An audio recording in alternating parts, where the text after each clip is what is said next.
So as far as out here, my job is done for me. I have my bees busy pollinating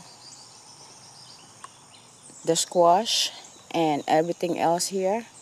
They came to this female squash here and they come back and forth. I watch them come back and forth from this male flower here to this female flower and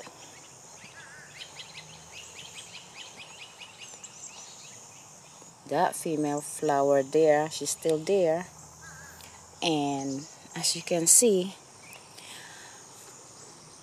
you can pollinate by hand, and let me tell you that you might not always be successful. Remember that right there? You know that if you remember my last video, I hand pollinated one of the butternut squash which was on top of that seed packet right there, and you can see that it did not make it. And yes, this was a successful one. That was hand pollinated. And here's another unsuccessful hand pollination.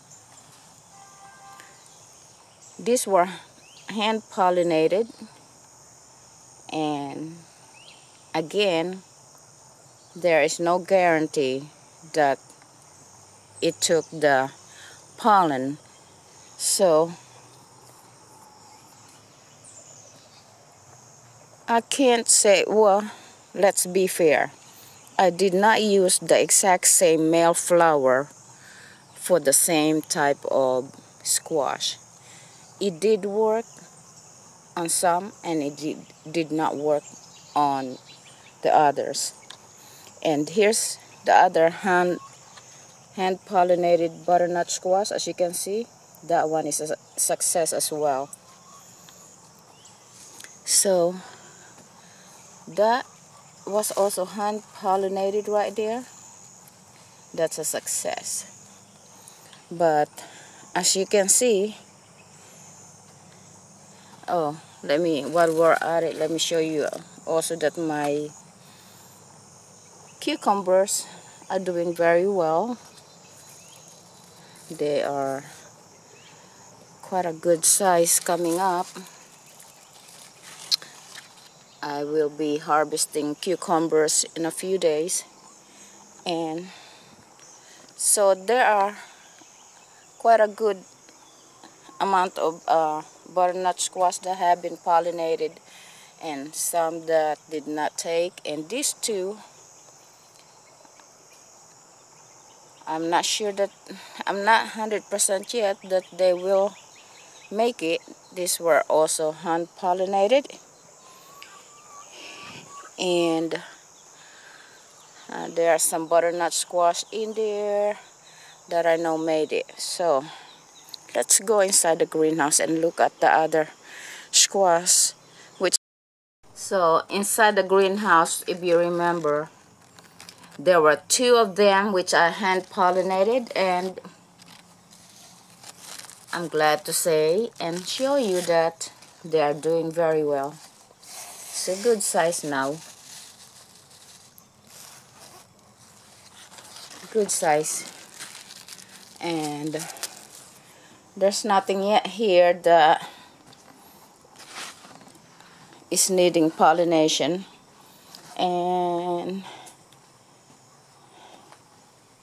But I have to be vigilant and keep my eyes on them and all this squash inside the greenhouse, because I haven't seen any bumblebees here so far, because they do manage to get in, but at this point I have not seen one. So it's pretty much depending on me to do the job of the bees. If you look carefully,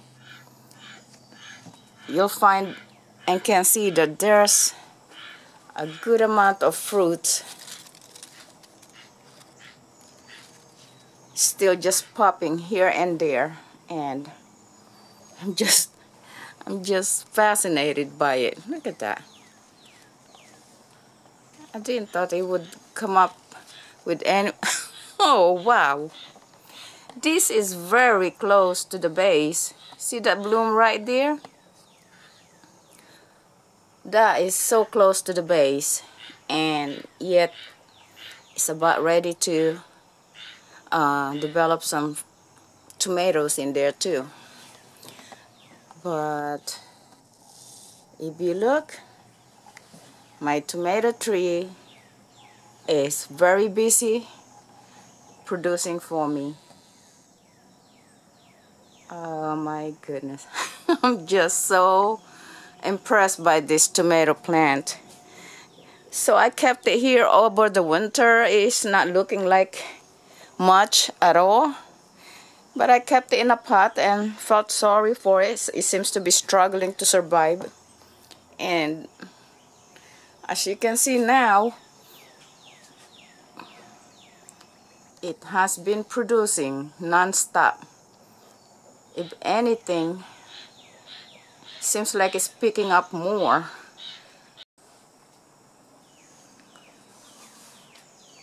So folks, if you could possibly overwinter a tomato,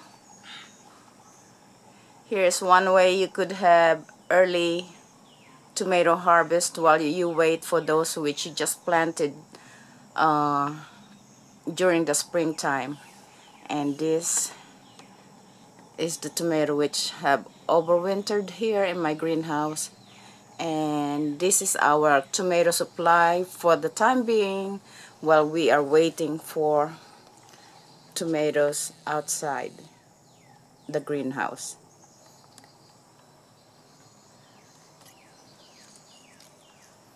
Very nice.